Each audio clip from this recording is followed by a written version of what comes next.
You're listening to the myPET podcast, the show for pet lovers of Australia and around the world. Hi, you're listening to the myPET podcast. I'm Aria, and as always, I'm joined by our resident vet, Dr. Glenn. Hello. How are you? I am well. That's wonderful. Before we get started, this is just general advice. For advice specific to you and your dog's needs, have a chat to your vet. Sounds good. So, today we're going to talk about heat stroke in dogs. Bad news. Bad news. Yeah. I hate summer. I really hate the heat. So my doggies are, they live a life of luxury in the aircon with me. Yep. So it's actually not something I know a lot about. It's the best place for them, probably, yes. Yeah. Yep. But yeah, I have experienced a little bit of the heat stroke Yeah, it's bad. with dogs at work, and it was not fun for them. No. So what actually is heat stroke? How do you define it as what is heat stroke or what's just a hot doggy? Yep. Hyperthermia heat stroke is when the body temperature gets to the level where it starts to cause temporary sometimes, but can become permanent damage and potentially life-threatening to the dog. So dogs run hotter than people do. So if you put your hand on your dog's tummy, it usually feels warm, and that's because their body temperature, 38 degrees, a little bit higher than the normal human temperature. Sort of over 39.5 degrees, dogs start to certainly get hot, and over 40 degrees potentially big troubles. Over 42 degrees you're looking at organ system damage, and 43, really bad. And it can happen really quickly, and that's the one of the main problems with it is some pets are more prone than others, but it happens within minutes. A dog can overheat. Oh gosh, okay. What are the risk factors for it? What dogs are at risk, and also what temperature ranges are at risk?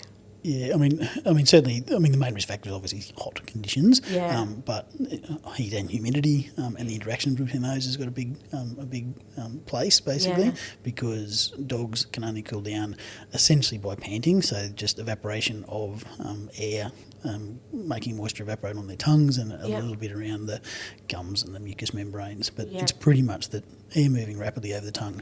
That's how dogs cool down. So you've got to have enough evaporative potential. So humidity, the higher humidity, the less water evaporates, basically. So it can be relatively less hot, but if it's really humid, as in the dew point, like when it's really, really muggy, you just get less evaporation, basically. So, it can be 28 degrees, 100% humidity. If the dog exercises and builds up a lot of internal heat quite quickly, you can cook a dog at 28, 30 degrees potentially. Whereas if it's 40 degrees and really dry, they've got more of an ability to cool themselves down.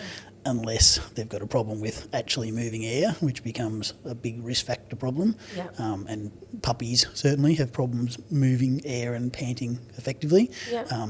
Overweight dogs have just got crappier airways because they've got soft tissue everywhere, and that doesn't help.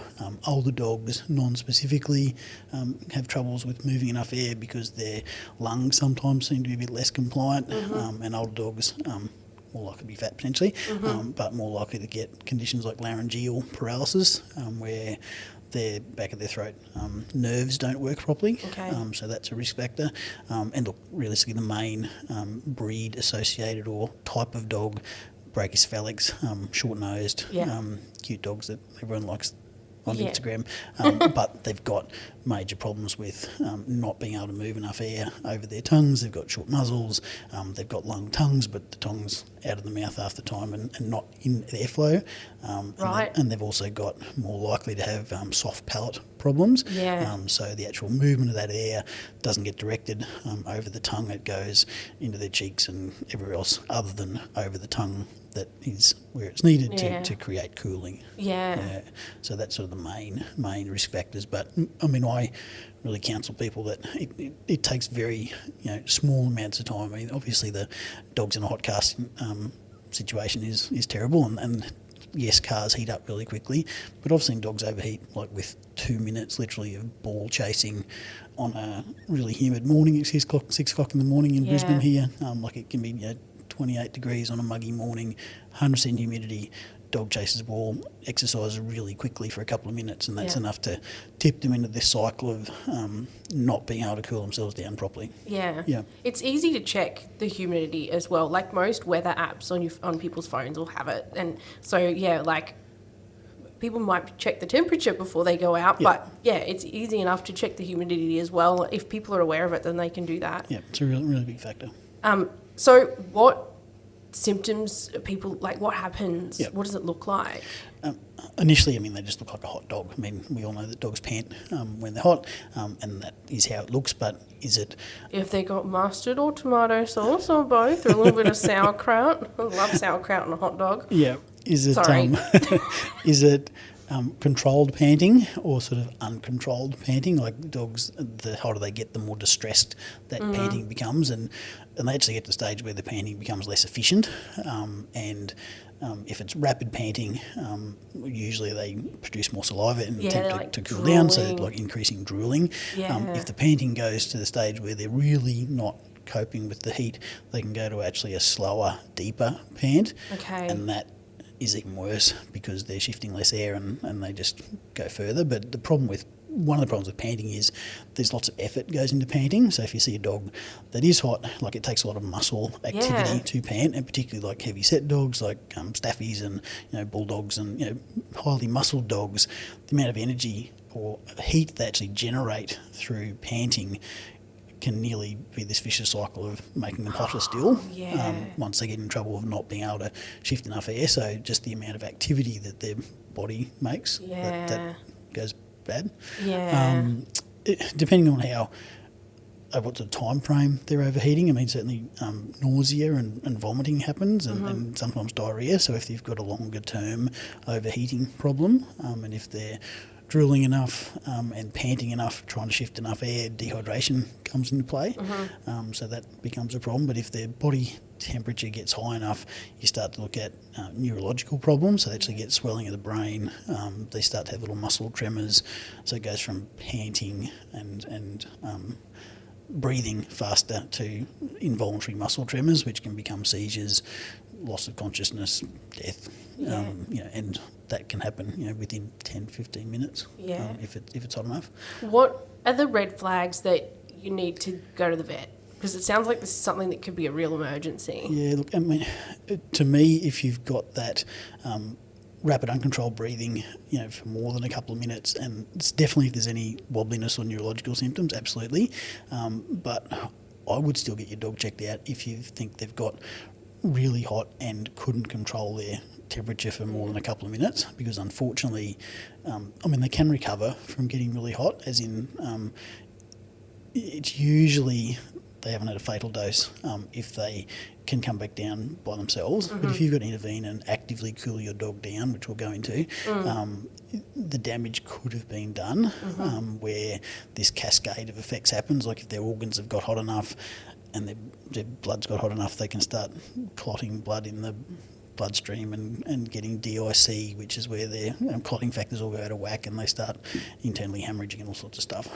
So if your dog's got really hot to where it can't stand, is immobile, but then recovers, I would still definitely take that dog to the vet as soon as possible because it really needs hospitalisation and probably intravenous fluids and bloods to monitor those clotting factors, because I've had lots of dogs unfortunately have gone through a overheating cycle, have appeared to have recovered and back to being a bit quiet, but then they start pooping blood and vomiting blood an hour or two later and dying. Let's get into treatment. Like, what do we do once we've got some overheating? What can we do to cool them down? So at home, what the owner can do is essentially inducing cooling, so not sticking them in the freezer. But don't stick dog in freezer. Cooling them actively, and that's cool running water. Putting cold towels on them. You can feel those towels heat up in about 30 seconds and it's not actually actively cooling them anymore.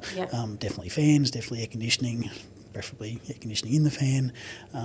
If we are cooling dogs down, once you get their temperature down to 39.5 degrees, you stop actively cooling them after that. But really it's moving water, moving air. If they're still fully conscious, yes, you can offer them cool water to drink, not too much, just like a little bit frequently, and that can help to internally cool them. You don't want to give them icy cold water probably, and they're probably not going to drink icy cold water anyway. Yeah. But yeah, just cool water to drink, but really active cooling on the outside. Yeah.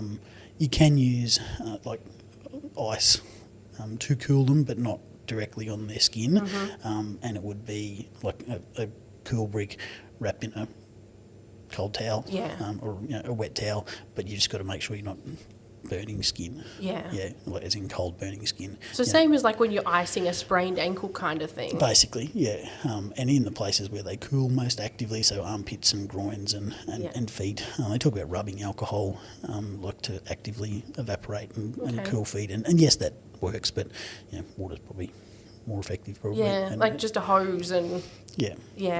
Yep, and depending on the size of the dog in the wash basin or bathtub sort of thing. But there's no point putting him in just cool, stagnant or still water because again they're going to heat up that water around them very quickly.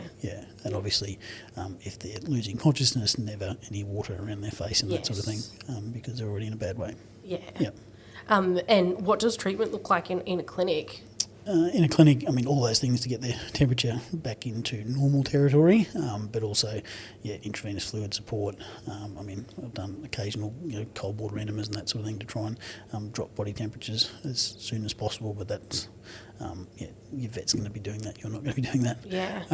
But fluid support, electrolyte support, organ system function, like checking, okay, have we done damage currently, have we done muscle and organ system damage over time, because, if you've cooked kidneys and livers and that sort of thing, you can have troubles up to a couple of days later from those, and those blood clotting factors are important as well, so they get very complicated once that starts happening and you're giving plasma transfusions and clotting factors and all sorts of stuff. But that's where prevention is certainly better than cure. But if you've got to treat them, they can get complicated. Like I said, I've only really experienced it over 1 week in a clinic because I did most of my small animal stuff in cold rural Victoria. But I just remember having dog after dog come in to be put on IV fluids, which was difficult because they're very and you can't dehydrated. overhydrate them because they might have brain swelling at the same time. So sometimes you're giving them diuretics to try and shrink their brain at the same time as rehydrate them, and it gets complicated. And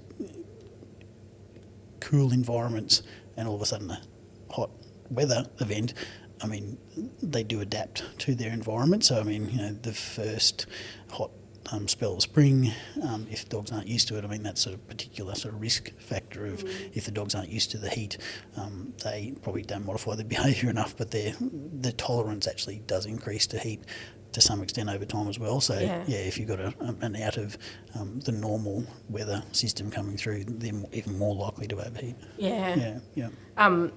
So let's talk about prevention because that's the best way. Prevention's better than a cure, as the old saying goes. So there's what are the best preventative measures, do you think? I mean, just being mindful of the temperature and humidity for a start. I mean, just trying to avoid the situation where your dog gets hot, obviously. So, I mean, that might be choosing not to exercise your dog, when it's hot and humid, or either of the above, and being mindful of that sort of things. If you are going to exercise them, well, their level of activity, I mean, going for a calm, casual walk versus chasing a ball for 5 minutes, that makes a big difference.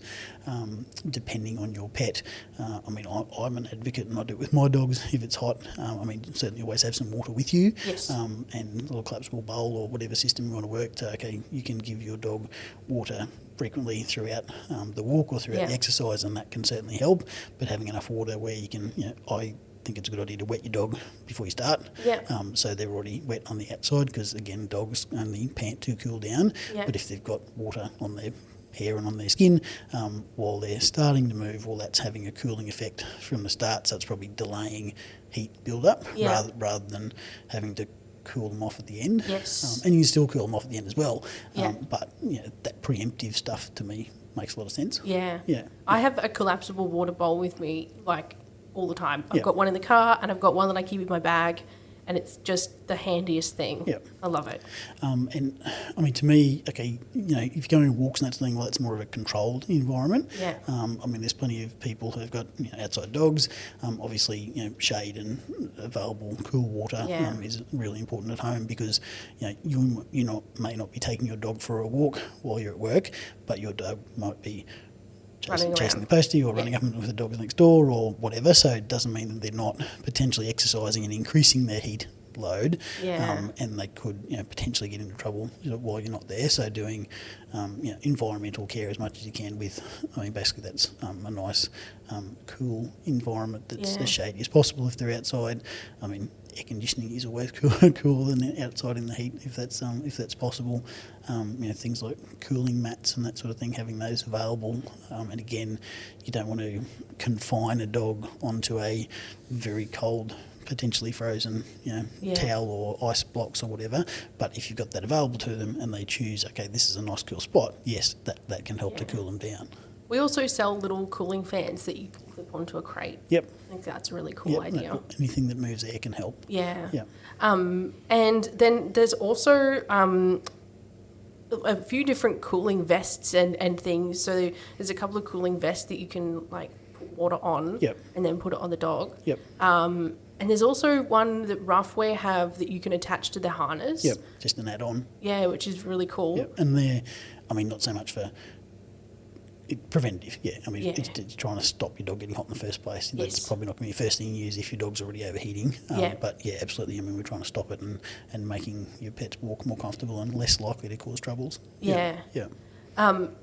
So what about clipping long-haired dogs? Because that can be a bit controversial. Absolutely. And I don't even know what, like, And it is hard because you see all sorts of conflicting information. And I don't think there's any real consensus on the subject, because you hear about, and various breed associations talk about double coated dogs and it's more insulating and that's the way they're supposed to be. I mean, if you've got a double coated long haired dog that's designed to be in the Swiss Alps or in Alaska and tow sleds and that sort of thing, yes, their coat is insulative, but I mean, remember the dog's internal temperature is 38 degrees, so if the temperature is more than 38 degrees, okay, you might be keeping out 40 degree heat, but the dog's also got to be able to cool itself down as well. Yes. I mean, dogs do only pant as their main method of getting rid of heat.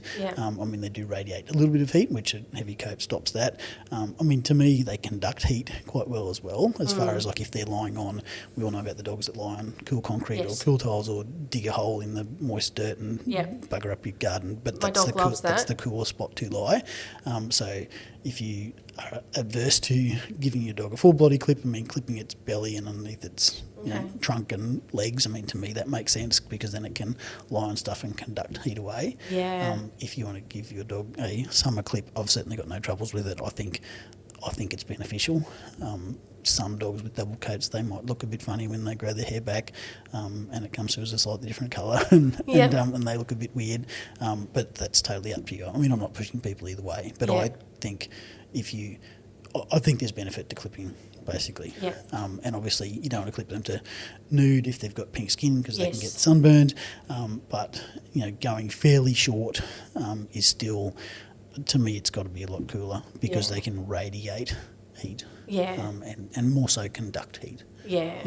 So if I decide to give my dog Sage a clip and he's mad at me because he looks silly, I'll send him to you. Blame me, that's fine. I'll be like, you go talk to Dr. Glenn. he said it was okay. As long as it's a dinosaur clip, where it's sort of like the line clip, but you leave the little bits along the spine. And I don't think he's quite fluffy enough for that. Give it a go. Yeah, but I'll give it a go. I kind of have always wanted to give it a go. You can always try a different one next year. Yeah.